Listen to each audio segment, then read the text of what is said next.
Good afternoon to both of you.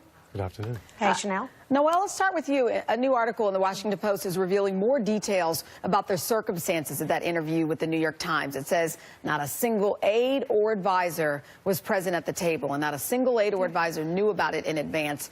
How problematic is that for the White House? Well, first of all, you've got to understand Mar-A-Lago. Mar-A-Lago, I've been there several times. It's a fantastic club. It's a beautiful club. And he's relaxed there. He's at home there. I mean, he lives there. And there are a lot of staff there. There are a lot of people that are around there. But when Donald Trump is talking to someone or he's doing something, they'll hold back. I mean, he is the king of Mar-A-Lago. And I think what the interview showed is that he was relaxed. He was talking to the reporter, and the aides probably didn't like it because they didn't really have any control over it. But with that said, as everybody knows, really nobody has much control over Donald Trump, and I think he likes it that way. And you know, he's gotten a lot of things passed. He's gotten a lot of good things done, and Mar-A-Lago is his stomping ground. So you know, I'm sure that the aides, I'm sure a lot of people did not like that, but you've got to understand the atmosphere of Mar-A-Lago is very relaxed, and, have you been he's there? At home. Sorry to interrupt. Have you Yes, been? I've been there several.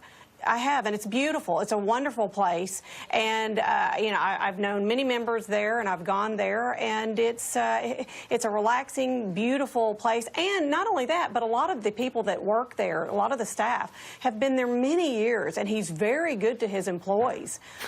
So it's a great atmosphere. So obviously, he was very relaxed. He was at home, and he was on secure grounds. Is he? You know, I think for a lot of people who have no concept of what it's like. I mean, is he roaming around? I mean, is he too accessible there, or you know, does he know most of the people? He does, and a lot of the members, I mean, they love him. It's like I said, it's over the top. It's a beautiful place, and people have come in and out of there as guests. It's lovely. Everybody is over the top nice. Very wonderful atmosphere. And you know, this is where he's been coming for many winters. A lot of people from, you know, the East Coast come down to Florida, and you know, this is where he lives. You know, his family comes. You know, the children, his grandchildren, and it's a lovely property, and he feels at home there. So you've got to understand the atmosphere of Mar-A-Lago. Let me take it a step further, Peter. That report also took a closer look at how the president spends his time there at Mar-A-Lago, and it's like she just mentioned. You know, it says on Christmas Eve, Trump actually walked to the buffet and made his own plate, providing guests with yet another opportunity to interact with the president. You worked for 3 different administrations. What do you think the reaction is inside the White House when they learned about these kinds of interactions? And I will say this, is there an argument to be made that perhaps it's a good thing? You know, we often say we don't want our presidents living in a bubble, if you will. Is it good that he can kind of be out and about with people? It's always great for the president to be out and about with the people. I wouldn't say that Mar-A-Lago hosts normal, average Americans. I've been there as well. I think Noelle hit it perfectly when she said that Trump considers himself the king. It's like the court of Versailles. It's these supplicants now who obviously with memberships, and I hope, Noelle, you get a discount given your wonderful advertisement for Mar-A-Lago, that are there to obviously try to do business with the president or with his aides. I love when presidents get out amongst the people, but going to Mar-A-Lago is very different than Obama going to a fast food chain and talking to the people who are barely making a living flipping hamburgers. So, Peter, I guess what I was trying to say, if you're one of his aides, then are you frustrated by this? Well, if you are, then you really need to start practicing this mantra: let go, let Trump, let go, let Trump. Because at this point, after a year, if you haven't gotten your Trump legs, so to speak, the way mariners get their legs when they've been at sea a long time, then probably you should look for a different job. Ooh, Noelle, I want to ask you about a different Washington Post report that crunched some numbers from the New York Times interview. It found that President Trump made 24 false or misleading claims in just the span of 30 minutes. Is there any defense for that? No. Well, you know, the interview was off the cuff. The interview was relaxed. You know, and if Trump feels like he made a mistake on something, or if he feels like he wants to correct something he said in the interview, he's got a right to correct himself if he wants to. And if he doesn't believe what he said was not a fact, then so be it. And I can't speak for him. And really, there are no, as far as I know today, there are no Republican talking points on that interview. So, you know, with that said, I don't want to speak on behalf of the administration or Trump or the interview. But like I said, you know, he has a chance, if he feels like something was incorrect, to correct it if he wants to. Do you think that, you know, critics will say sometimes he intentionally, misstates the facts to almost create new facts? I hate to say that, but that's what they say. Well, I mean, you know, this president is very different. This president prides himself on not being political. So, you know, I know that's a weak argument, but he doesn't. He's a businessman. He's a real estate mogul.